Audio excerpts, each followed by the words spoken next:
어떤 형상을 만난 거야? 빛으로 나타난 형상을 만난 거야. 그래서 한 번도 본 적이 없는데 하늘 보좌에 있는 그분을 만났는데 그거를 표현을 뭘로 하느냐? 해보다 밝은 빛으로 설명해요. 그리고 히브리서에는 영광의 광채라는 설명을 해요. 그렇게. 그래서 요한계시록 보면 뭐 막 광채가 빛나는 빛으로 설명을 많이 해를 그려놓고 막 빛이 있고 머리가 맥히고 막 이런 설명하잖아요. 그걸 형상화한 것이죠. 그분의 빛이 들어왔을 때 그분을 닮아간다라고 하는 거는 딱 성품만 말하는 게 아니에요. 인간의 성품이 있기 때문에 성품으로 설명을 하지만은 그분의 빛이 들어온 것을 은혜라는 개념으로 설명이 더 쉽거든요, 사실. 그 빛의 은혜로 나갈 때 그게 빛된 삶 이렇게 말하는 거예요. 그럼 그분의 형상인가 그게 그 빛으로. 설명이 되게 형상 만들기 되게 어려워요. 요한이 보고도 쓴 걸 보면 이상 괴물 같아요. 보면 왜냐면 우리가 이게 사람의 다른 형태는 다 괴물처럼 보이거든요. 머리가 하나인데 두 개면 괴물이잖아요. 눈이 우리는 두 개인데 7개 그럼 어떻게 돼요? 고물인가? 근데 뭐 눈이 7개가 달리고 뭐 그런 거 하잖아요. 그게 성령이라고 그러고 얘기하는데 그 의미를 설명하는 거기 때문에.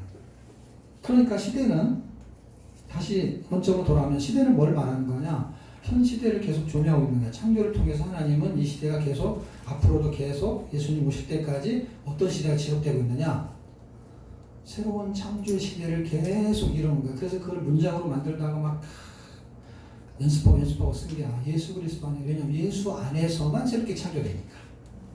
하나님이 예를 들어서 빛이 있으라 이렇게 하셨어요. 그 다음에 어떤 흙과 이런 걸 이겨가지고 뭐 예를 들면은 뭔가를 만들었어. 그래서 창조가 됐어요. 근데 그 안에 사람을 그 하나님의 형상과 모양의 그 깊이 있는 형태가 나오기 위해 사람을 만들 때 그걸 그대로 놔둔 상태에서 하나님의 영이 그 안에 들어가면서 새로운 창조물이 돼요. 그리스도 안에 있으면 이렇게. 그리스도와 연합한 존재. 그 존재를 창조하고 싶었던 거예요. 처음부터.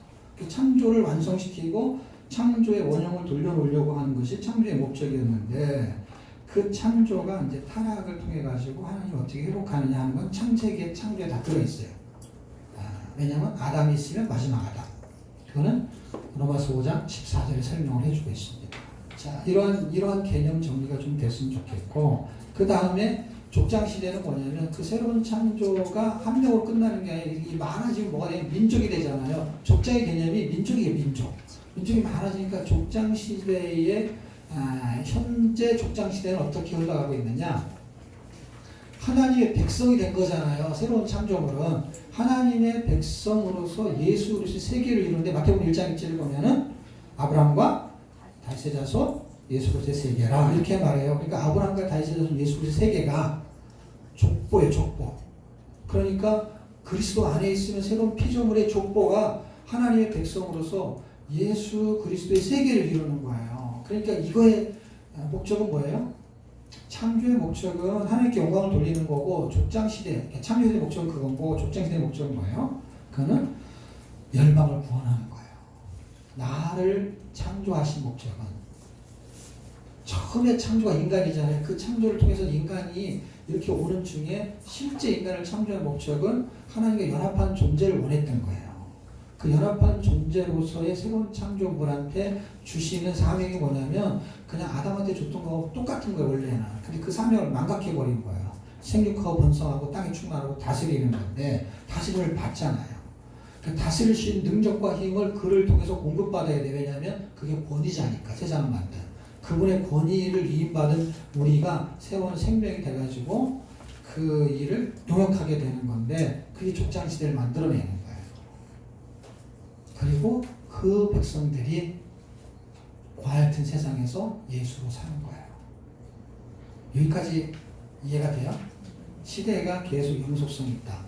그러면은 그 다음에 배울 사사시대, 그 다음에 왕정시대의 내용도 사실은 시대가 계속, 예를 들면 포로시대, 지금 무슨 포로시대냐? 근데 지금 포로시대 어떤 포로시대? 세상에 포로 잡힌 시대, 돈에 포로 잡힌 시대.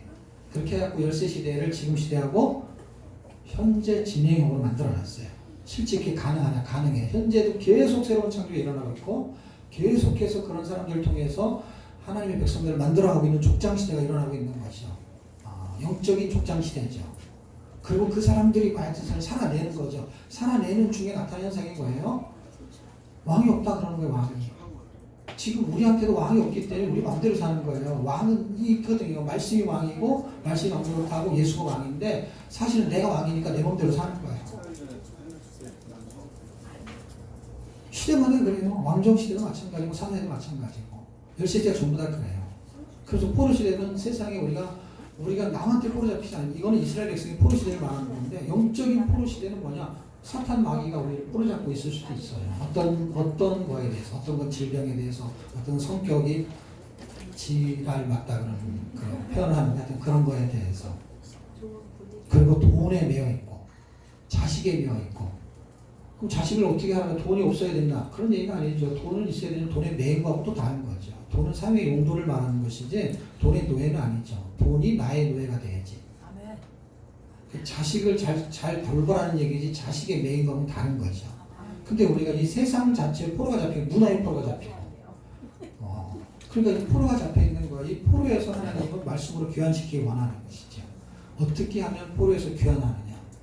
그리고 하나님의 백성으로 언제 어떻게 저 새로운 땅에 갈 수 있느냐 하는 거를 열세시대를 이제 하나씩 설명할 건데 이해를 못할까봐 일단 전반적인 설명을 한 거예요.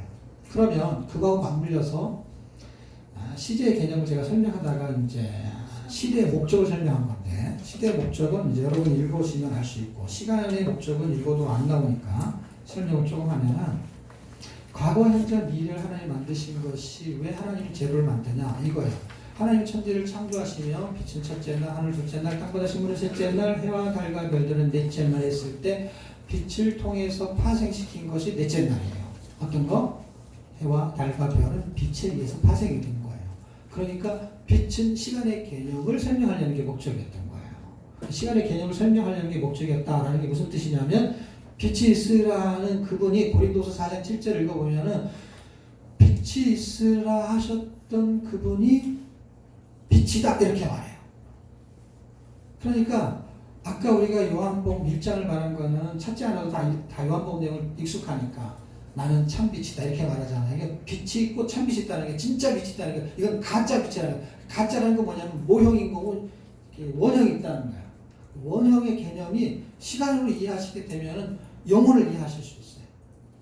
시간의 개념은 그러니까 빛의 개념은 시간을 말하는 거고 스티븐 호킹이라는 사람도 그렇게 말했어요. 물리적으로 증명을 했어요. 그 뭐야? 과학적인 증명을 했다 이 뜻이에요. 공간과 시간은. 그런데 성경은 과학적인 증명이 아님에도 불구하고 신학적으로 제가 읽으면 분명하게 설명이 되어 있어요. 의미적으로. 시간을 계산할 수 있는 물리적인 이야기는 할 수는 없어도 가능해요. 그래서 물리학자들 같은 사람하고 저하고 이야기하면 결과가 똑같아요. 그 사람들이 내 말이 맞다 그래 맞다. 근데 그 과정은 제가 서울대 그 과정을 마치고 그 여수에서 이 천체를 연구하는 그런 학자를 만났는데 저한테 그러는 거야. 어떻게 그런 말을 할 수 있냐고. 자기는 공부를 엄청 많이 해가지고 뭔가 막 분자가 어떻게 되고 막 이렇게 해가지고 연구해서 딱 어떤 결론을 내는 그 말을 제가 그냥 줄줄줄 얘기를 하더라고요. 그게 그렇다는 게 결론이에요. 그리고 어떻게 알았냐는 거예요. 난 모르겠다고. 그냥 성경 읽으니까 그게 그런 것 같다고. 그 사람이 증명을 해주니까 그 사람이. 제가 아무리 얘기해봐야 소용없어요. 왜냐하면 학자가 증명을 하지 않아요. 근데 학자가 증명을 해도 딱 1장밖에 증명을 못해요. 그리고 어떻게 왔는지를 몰라요. 이 사람들은. 그러니까 지구가 얼마나 빨리 도는지 우리는 몰라요. 근데 과학자들은 알아 그거를. 그렇죠? 근데 과학자가 모르는 게 있어. 왜 도는지는. 나는 그걸 아는 거야. 이 사람은 계산해가지고 이게 어떤 속도로 도는지를 알아. 근데 우리는 어떤 속도로 도는지 몰라. 근데 뭘 알아요? 왜 도는지를 몰라 그 사람들은. 그러니까 바보지 이게. 왜 도는지 모르는데 빨리 돈다는 거야. 근데 우리는 빨리 돈 천천히 도는데 왜 도는지 아니니까 괜찮은 거야. 왜냐 빨리 도는지 말든지 상관없어. 왜 도는지를 알기 때문에. 이 사람들이 이걸 모르면 스티븐 호킹 박사도 그걸로 박사학위 받은 건데요. 만약에 그 이상을 말하면 사실 저도 박사학위를 받아야 되는데. 그냥 박사가 한 얘기나 제가 한 얘기나 과정의 논리만 모르는 것 뿐이지. 그러니까 어차피 인간을 통해서 하나님이 말씀하시고 싶은 거는 결론적인 거예요. 성경은 과학이 아니기 때문에 과학적인 증명을 하지 않아요. 그러니까 이 사람들도 증명을 못 해내요. 그러니까 빅뱅이라는 단어를 쓰는 거예요. 누구도. 스티븐 호킹 박사도. 빛을 통해서 시간을 만들었어요. 근데 그 시간이 만들어졌으니까 영원하신 분이, 그분이 영원하신 분이잖아요. 시간을 만들기 전에. 그러니까 영원하신 분이 어느 날 시간을 딱 만들었어. 그랬을 때 이거를 창세기, 창조라고 하니까 창세 전이라는 게 있어요. 창세 전에는 누가 살았을까요?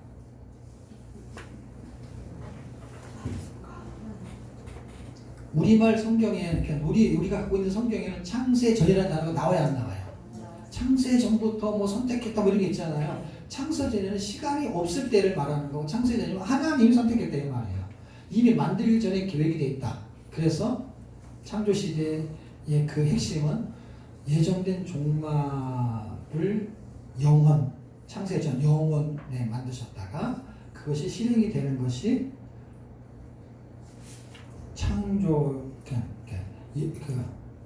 예정된 종말에 의해서 하나님이 계획된 창조가 일어나는 그 기점을 창세 전이라고 하고, 그 다음에 창세 전 그 간격 사이가 딱 끊어지면서 창세가 시작이 되는 거예요. 그러니까 예정된 종말은 창세 전에 계획이 된 거죠. 그 종말에 의해서 계획된 창조가 일어나면서 빛이 있으라 하면서 이제 시작이 되는 거예요. 그러면서 시간이 생겼잖아요. 빛은 첫째 날, 하늘 둘째 날, 땅바다 식물은 셋째 날, 해와 달과 별들은 넷째 날. 여기서부터 시간이 창조가 됐죠. 우리말 성경에는 어떻게 되어 있냐면 사시와 일자와 연한을 이루라. 이 시간이잖아요. 사계절. 해와 달과 별들이 그 시간을 주관하고 있었던 거예요. 그렇게 맡긴 거야. 창조물들이에요. 그래서 시계, 이렇게 보면 시계가 돌아가듯이 하나님 볼 때는 그게 해시계인 거야. 그리고 옛날에는 해시계를 진짜 만들었잖아요. 시계였기 때문에. 사람들이 알고 있는 거예요. 자기도 모르게. 이게 시계구나. 그림자가 어떻게 지는 걸 가지고 그걸 가지고 시간을 계산했던 거예요. 막대기 꽂아놓고. 그걸 우리가 이제 전자형식으로 쓰는 것 뿐이죠. 아날로그 시대도 시간이 맞았거든요. 그냥 그놈이 시간이었으니까. 사시와 일자와 연한을 이루라. 근데 그 시간이 움직이면서 시간을 만들면서 우리가 계산하는 1년, 2년 있었을 거 아니에요. 그렇죠? 그래서 왕이 생기면 그 왕의 원년 하면서 1년, 2년 하지 마이너스 1년, 마이너스 이렇게 안 하잖아요. 시간이 이렇게 지나가는 거냐. 1년, 2년 이렇게 순서로 가잖아요. 그럼 예수님 오시기 전까지도 시간이 있었을 거 아니에요. 그렇죠? 그 시간을 1년으로 계산하는 시간을 못해서 어떻게 하냐면 자기가 왕이 된 기준으로 1년, 2년, 3년 이렇게 했다 이 말이에요. 그러면서 시간이 지나가는 그 시간에 1년, 2년, 3년, 4년 이렇게 해서 뭐 100년이든 1000년이든 뭐가 지나갔을 거 아니에요. 오늘 지나갔을 때 빛이 있으라 하셨던 분은 시간을 만드신 분이잖아요. 그 시간을 만드신 원형이 딱 오셨어요. 그러면 시간이 제로가 되는 거죠. 그 제로가 되는 것을 제로로 놓고 1960 몇 년, 그게 시간이 된 거야. 그럼 예수님이 시간을 제로로 만들었으니까 여기서 0년으로 시작해서 계산하는 거잖아요. 시간이 제로가 있단 말이에요. 왜냐면 시간의 창조자이기 때문에 이분이. 그래서 이분이 딱 오셔가지고 이쪽의 시간을 제로로 만든 거예요. 제로로. 이렇게 시작했던 시간을 딱 오면서 0이 돼버린 거야. 0이 되니까 어떻게 돼요? 이쪽에서 마이너스로 계산해야 되는 거야. 이거 다 아는 거죠? BC라는 게. 그래갖고 여기서부터 1년, 2년, 3년, 4년 이렇게 계산하는데 이게 마이너스야. 그래서 헷갈리는 거예요. BC 몇 년, 그럼 1000년. 마이너스는 단어 안 쓰지만 이걸 기준으로 시간이 이렇게 거꾸로 흘러가요. 너무 이상하지 않아요, 여러분? 시간은 분명히 창조가 됐는데 그럼 거기가 1년이어야 되지. 2년, 3년 이렇게 되잖아. 출애굽하면 출애굽 1년, 2년, 3년 계산하잖아요. 거기서부터 하지 출애굽은 어디를 기점으로 해서 몇 년, 예수님을 기점으로 하면 1500년 전 이렇게 되는 거지. 시간의 주인이라는 게 이분이 진짜로 이걸 증명한다니까 성경 자체가. 그래서 시간이 딱 와가지고 지금 1년이나 3년에서 지금 2000년쯤 된 거잖아요. 그렇죠? 이 시간이 계속 가다가 어느 날 언제 제로가 되느냐? 예수님이 다시 오시면 시간이 없어져요. 그럼 제로가 돼요. 그래서 사람이 영원이라는 거는 시간의 개념이 없는 거야. 그래서 사람들이 시제에 갇혀가지고 현재를 사는데 최선의 삶을 살아요. 최선의 삶이 뭐예요? 내가 내일이 있기 때문에 최선의 삶을 살아요. 그게 율법적 최선의 삶이에요. 이게 복음으로 바뀌면은 복음적 최고의 삶을 살게 돼요. 이게 예수를 믿은 최고의 가치의 기준 여기서 판가름이 나요. 시간은 절대 변하지 않아도 여기서 판가름이 납니다. 어떻게? 자, 현재는 이해가 다 되죠? 근데 미래는 다가온 거예요? 다가올 거예요? 다가올 거죠. 그럼 미래라고 해요. 그러면은 과거는 뭐예요? 지나가버린 거예요. 이게 우리가 갖고 있는 시제인데 영혼의 시제는 그렇지 않아요. 그래서 제가 이 단어를 굉장히 묵상하다가 이거는 현재는 과거와 미래가 압축된 것을 현재라고 해야 돼요. 적어놓으세요. 현재가 뭐라고요? 압축된 거예요. 압축 계속 하면서 현재가 이루어지는 거예요. 현재는 안 그러면 현재는 어떤 개념이냐면 순간의 개념이에요.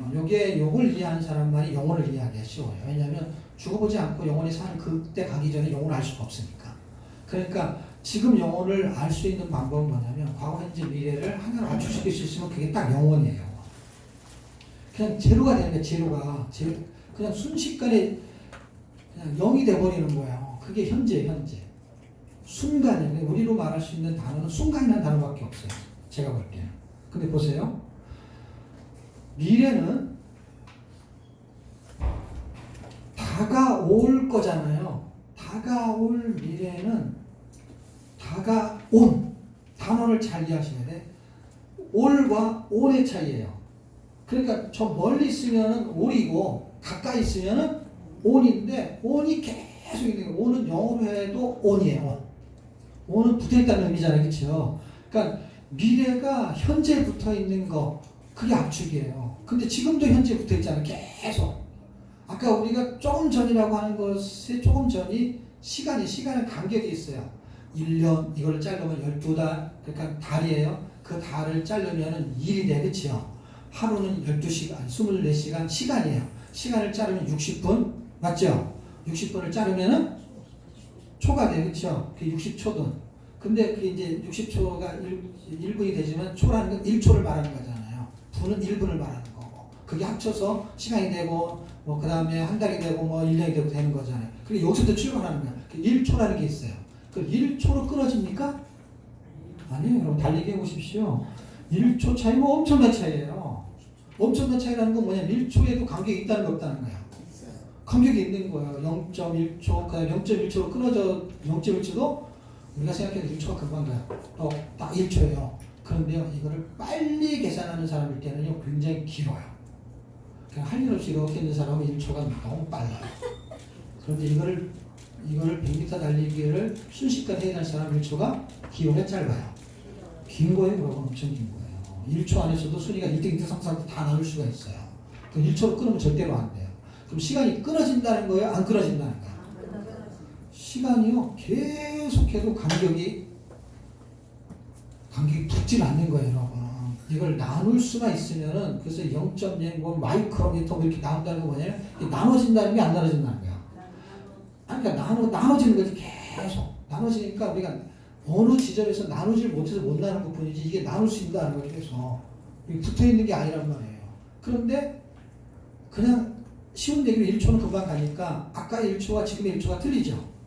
그럼 아까는 1초가 미래였지만 지금 뭐가 됐어요? 아니죠. 그냥 과거가 돼버렸죠. 순식간의 시간이 과거가 돼버리는 게 시간이에요. 그런데 내일은 아직 시간이 더 지나오지만 미래, 현재를 생각하는 사람, 그래서 진짜로 이걸 아는 사람만이 어떻게 살았냐면 오늘이 마지막인 거예요. 지금이 마지막인 거예요. 그래서 사람들이 장난처럼 얘기하는 그 의미 부여가 뭐 예를 들면 금이 있는데 금 중에 제일 비싼 금이 무슨 금이냐 할 때 뭐 순금, 백금 뭐 무슨 금 얘기할 때 소금, 이 소금을 굉장히 옛날에 소금 굉장히 비쌌대요. 소금이 금보다 비싸다고 했대요. 그런데 지금은 뭐라고 하셨어요? 지금이 비싸대요. 지금이 가치가 있다는 거예요. 금으로 끝나는 게 황금, 백금, 소금 그 다음에 지금이라는 거예요. 그 지금이라는 거 말하면서도 그런 과거가 되잖아요. 근데 저는 이게 압축이 된다고 생각해요. 왜 압축이 되냐?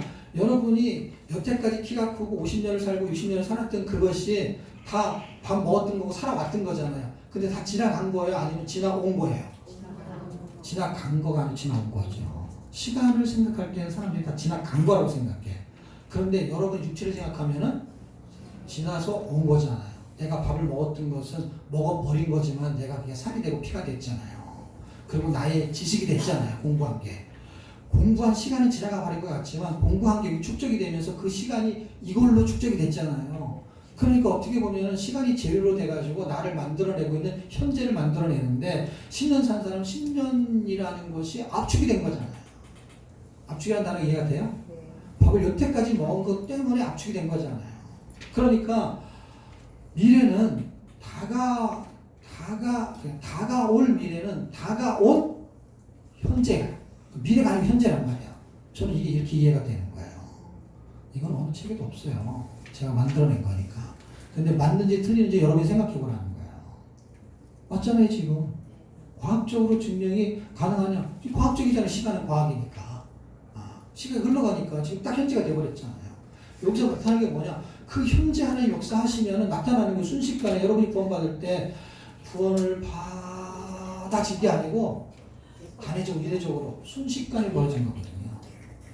그 순식간에 벌어지면서 뭐가 되냐? 그게 지금 당장이라고 해도 과거 돼버린다니까.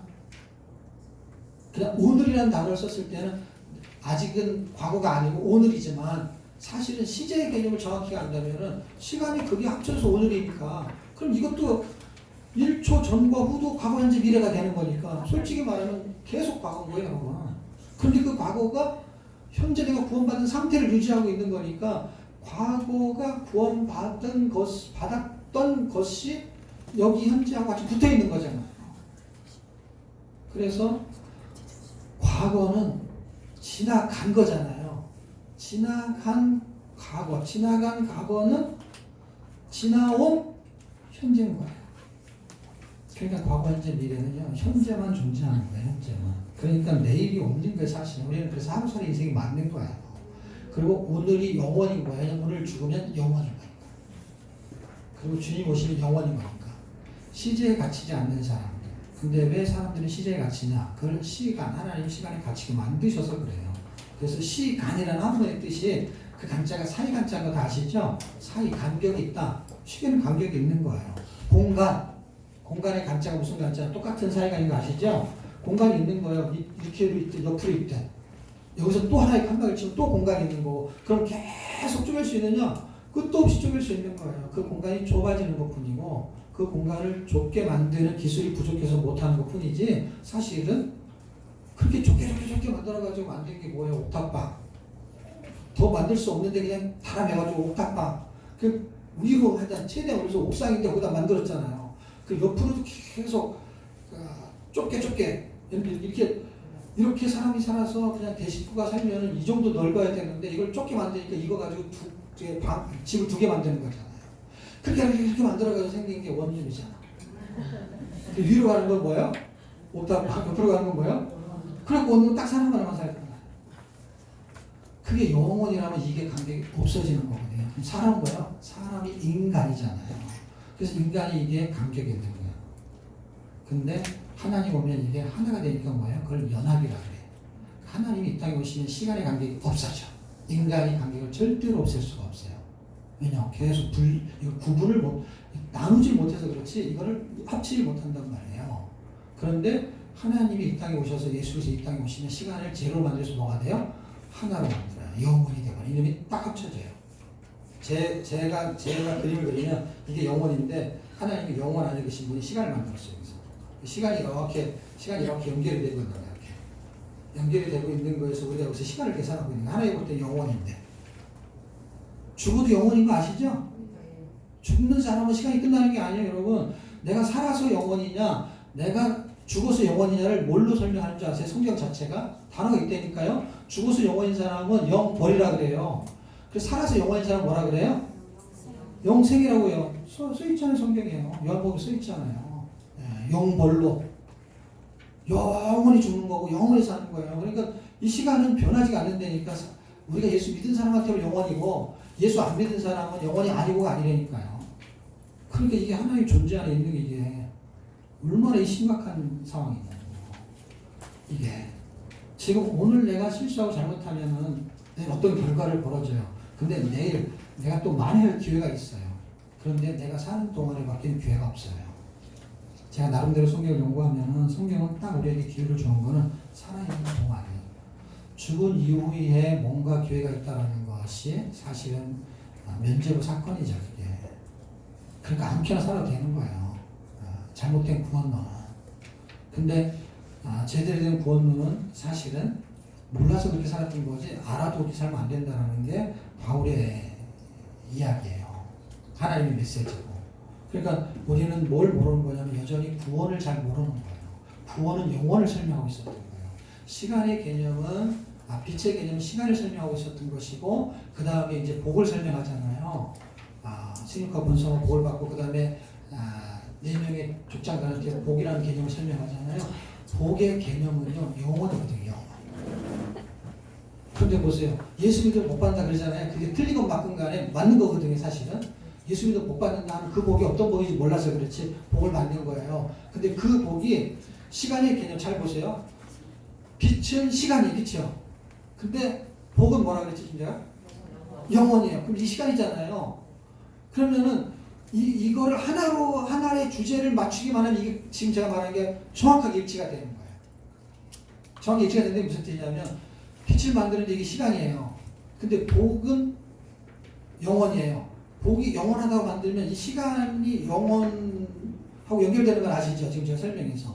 그럼 이 복이 영원이다. 그러니까 이 복의 개념이 영원이다는 설명하면 되는데 이 복이 예수다라는 걸 증명하면 영원인 거거든요. 왜냐하면 예수님이 영원한 하나님이니까.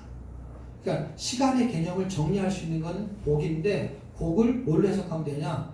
복을 영원으로 해석하면 돼요. 근데 영원이란 단어를 안 쓰고 영생이라는 단어를 써요. 그럼 다른 거야? 같은 거예요? 같은 거죠.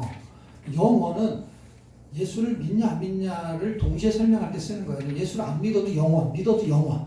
예수를 믿는 사람한테는 국한 지을 때는 뭐예요? 영생. 이러니까 영원이 더 포괄적인 의미인 거예요. 근데 예수가 영원인 거예요. 어떤 영원? 복이 있는 영원. 다시 말하면 영생의 영원을 말하는 거예요. 예수가 없으면 영벌의 영원인 거예요.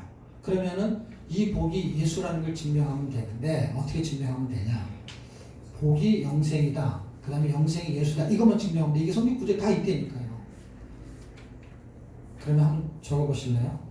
지금 제가 창조의 기사를 하는 거예요. 창조. 이 창조의 얘기가 이해가 돼야만이 그 다음 단계를 갔을 때 이야, 이 불순종이 무서운 거구나. 그 다음에 이걸 다시 회복하는 건 이게 어마어마한 은혜인 거구나. 이걸 생각해야 돼요. 여러분이 직장에서 일용직으로 일하고 싶어요? 아니면 그냥 일용직 말고 뭐죠? 정규직. 어떤 걸 원해요? 정규직 원하는 걸 오래 하는 걸 원하는 거잖아요.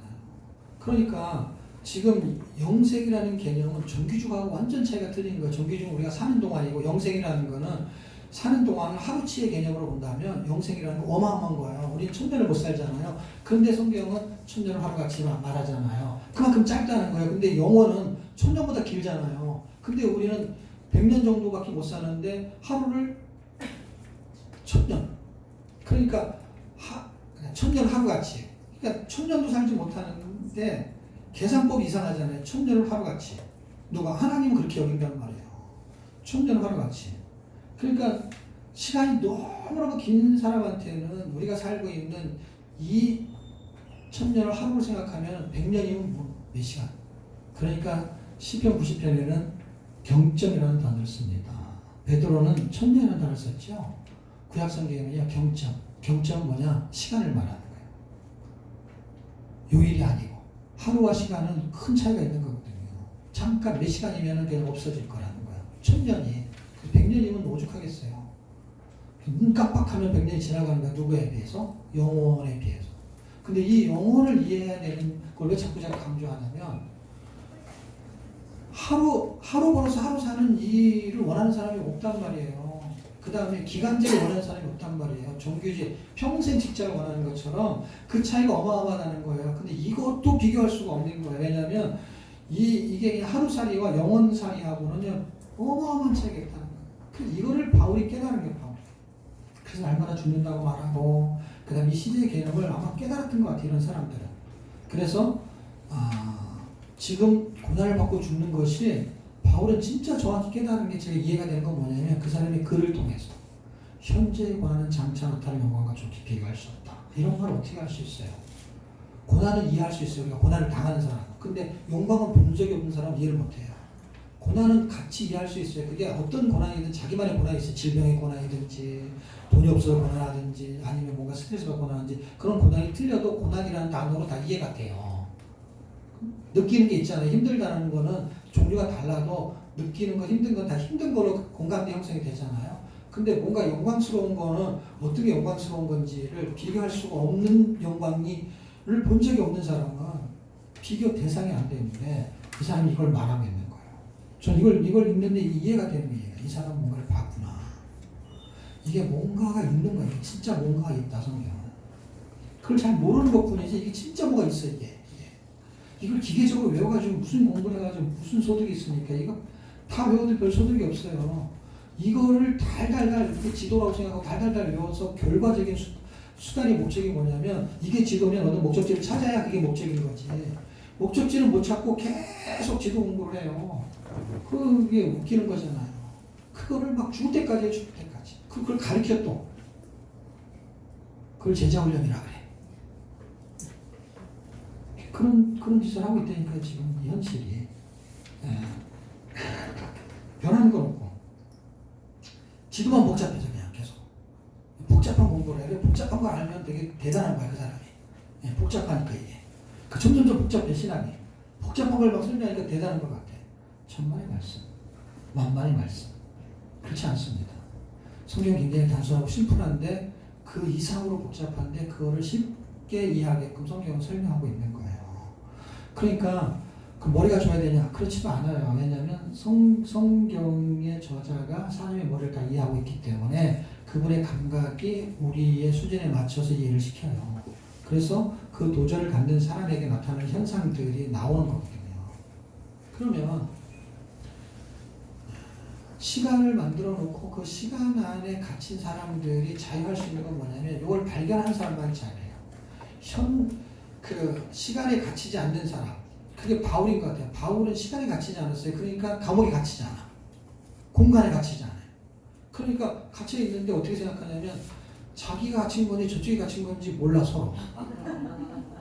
넓게 갇힌 놈이 있고 좁게 갇힌 놈이 있는 것뿐이야. 어차피 공간은 갇혔다는 뜻이니까. 그러니까 그걸 자유하는 사람, 그 사람은 갇히지 않는 거예요. 그래서 이 사람은 자기가 그렇게 말을 해요. 자기는 어디에도 갇힌다는 게 매인다는 뜻이야. 자기는 매이지 않는다. 단지 자기가 갇히고 매인다면 그는 복음에만 갇히겠다. 복음에만 매이겠다. 시간의 자유. 왜냐하면 자기 날마다 죽으니까 시간의 자유예요. 시간을 끝내고 다시 시작하는 거야. 우리가 왜 죽은 것처럼 자고 다시 일어나냐? 그냥 끝난 거야 시간이요. 그럼 다시 출발하고 오늘 다시 한다고. 이걸 통해서 영생을 이해하시면 좋겠습니다. 자, 뭘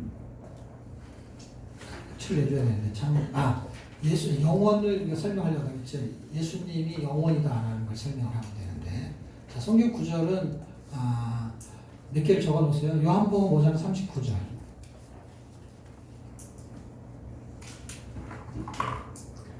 자, 제가 읽어드릴게요. 요한복음 5장 39절에는 너희가 성경에서 영생을 얻을 줄 알고 성경을 상고하고냐 성경은 곧 내게 대해 증거한다. 성경에서 영생, 그 성경은 나를 설명한다. 그러니까 그러고 너희는 영생을 얻기 위해서 내게 오는 걸 원하지 않았다. 그러니까 성경은 지금 뭘 설명한 게 예수님을 설명한 거고 예수님은 곧 뭐라는 거야? 영생이라는 거예요.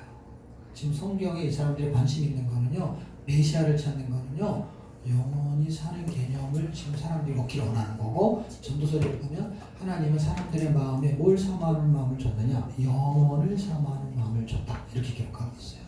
그 사람들이 잘 먹고 잘 사는 것을 어떻게 하길 원하냐? 이론적으로 원하지 않고 죽을 때까지라는 개념은 결국 뭐예요? 영원, 안 죽고 그렇게 살기를 원하는 거예요. 그래서 불로초를 찾아 돌아다니고 하는 모든 일상의 형태들이 전부 다 뭐예요? 사실은 사람들이 안 죽고 살기를 원하기 위해서 사람들이 건강식품도 먹고 운동도 하고 그런 거거든요. 그런데 죽는 거예요.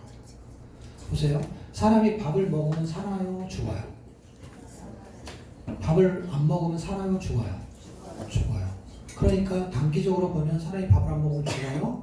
그리고 단기적으로 보면 사람이 밥을 먹어야 살아요. 근데 길게 보면은 사람은 밥을 먹어도 죽어요. 그러니까 밥으로는 무엇으로 살 수 있느냐?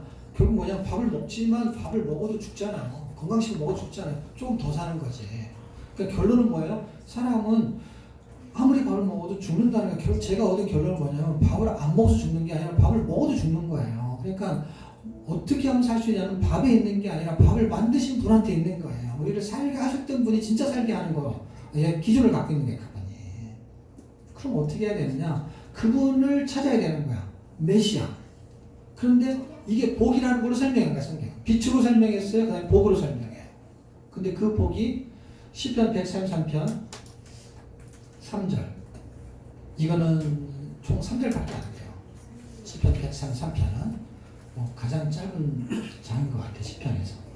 그런데 그 3절에 뭐라 그랬냐면 여호와께서 복을 명하셨으니 영생이로다. 이렇게 써있어요.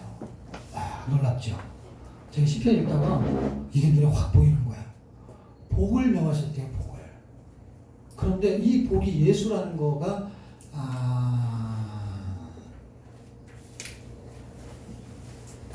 예배소 1장 3절인가에 보면 하늘의 모든 신령한 복으로 복 주시되 할 때 그 복이 예수를 설명하고 있었던 거거든요.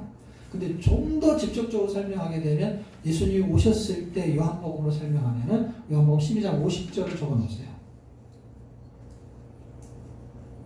지금 제가 성경을 안 찾는 거는 시간을 너무 많이 써서 안 찾는 것 뿐이에요. 그러니까 적어 놓으시라는 거는 집에 가서라도 꼭 읽어보세요. 그럼 50절이 뭐라고 말한 거냐면은 나는 그의 명령이 영생인 줄 아노라 이렇게 기록되어 있어요. 그러니까 예수님은 요한복음은 보내심을 받았다는 거예요. 명령을 받고 왔다는 거예요. 어떤 거? 자기가 죽어서 사람들이 구원의 복을 받는 그 복을 명령을 받고 왔기 때문에 자기는 13장부터 이제 죽어야 되겠다는 거예요. 12장은 공생애기간이 다 끝나요. 13장은 여러분이 잘 알다시피 요한복음 21장까지 되어 있지만 13장은요 사실은 예수님 잡히기 전 바로 전날이에요. 그러니까 공생이 다 끝난 거예요. 장수만 긴 거예요. 하루치 13, 14, 15, 16, 17은 딱 반나절이에요. 반나절. 시간을 치면 서너 시간. 왜냐하면 저녁 만찬 그때가 목요일이었으니까 최후의 만찬 그게 13장이란 말이에요. 12장은 끝난 거예요. 그래서 자기가 이제 잡히니까 유언처럼 말하니까 길어진 거예요. 이게. 그리고 18장이 잡히잖아요. 17장까지가 딱 그냥 목요일 저녁이라고. 그리고 18장이 잡히잖아요. 그러니까 13장은요 이게 장수가 되니까 사람들이 헷갈려서 그렇지 12장이 이제 끝이 된 거예요. 자기는 명령을 받고 왔다. 어떤 명령? 영생을 얻게 하는 그 명령을 받고 온 거예요. 그리고 복을 명하셨다. 시편에 써 있잖아요. 그 명령을 받고 복을 주어 오신 거고 그건 하늘의 모든 신령한 복을 갖고 있는 분이 이 땅에 오셔가지고 십자가에 죽으시고 그걸 믿으면은 구원의 복을 받는 거예요. 그거를 우리는 뭐라 그러냐? 영생을 얻었다 이렇게 말합니다. 그러니까 빛이 시간이었고 그 시간을 완성하는 분이 예수님인데 그분이 복으로 오신 거야. 빛과 복으로 같이 오셨단 말이에요. 왜냐하면 두 개 다 예수를 설명하는 거니까. 그래서 그 빛을 만드신 그분이 고린도서 4장 7절에 자기는 빛이 있으라 하시던 그분이 영광의 빛을 예수를 아는 빛을 사람들한테 집어넣었다. 그걸 구원으로 설명했던 거야. 뭘로? 빛으로. 예수를 아는 빛. 그분이 들어오는 거. 빛으로 들어오신 거 알고 봤더니 빛으로. 그게 창조의 목적이에요. 창조의 목적이 결국 그리스도의 생명이고 그게 창조의 기사에 들어있는 거예요. 그런데 사람들이 타락을 해요. 타락을 하는 게 선악과 불순종인데 그거를 뭘로 보느냐? 십자가 순종으로 설명하려는 게 목적이에요. 왜냐하면 타락하려고 하게 만든 게 아니고 순종하게 만드는 게 목적이에요. 하나님께 영광 순종을 통해서 오니까. 그래서 그 선악과의 목적은 결국 순종의 기준을 잡아주는 거예요. 그게 핵심 키워드는 뭐가 되느냐 할 때 핵심 키워드는 33쪽에 보면 인간의 불순종으로 사망의 영유로 지금 이제 31쪽 한 거예요. 거기다가 호세 6장 7절을 좀 적어 놓으세요. 통치의 기준은 언약이에요. 언약. 통치의 기준. 지금 여러분이 보시면 28쪽에 보면은 창조 시대에 소통하기 하고 작은 글씨로 하나, 둘, 셋, 넷, 다섯 번째 줄에 보면은 28쪽에 다섯 번째 보면 하나님의 나라는 통치의 개념이라고 써 있죠. 통치의 개념이에요. 통치의 기준은 뭐냐? 통치의 기준은 언약이에요. 약속을 통해서 통치를 해요. 그랬을 때 호세아 6장 7절 선악과가 약속의 기준으로 움직여요. 그래서 4대 사건, 저를 보세요. 4대 사건은 통치를 거부한 사건이에요.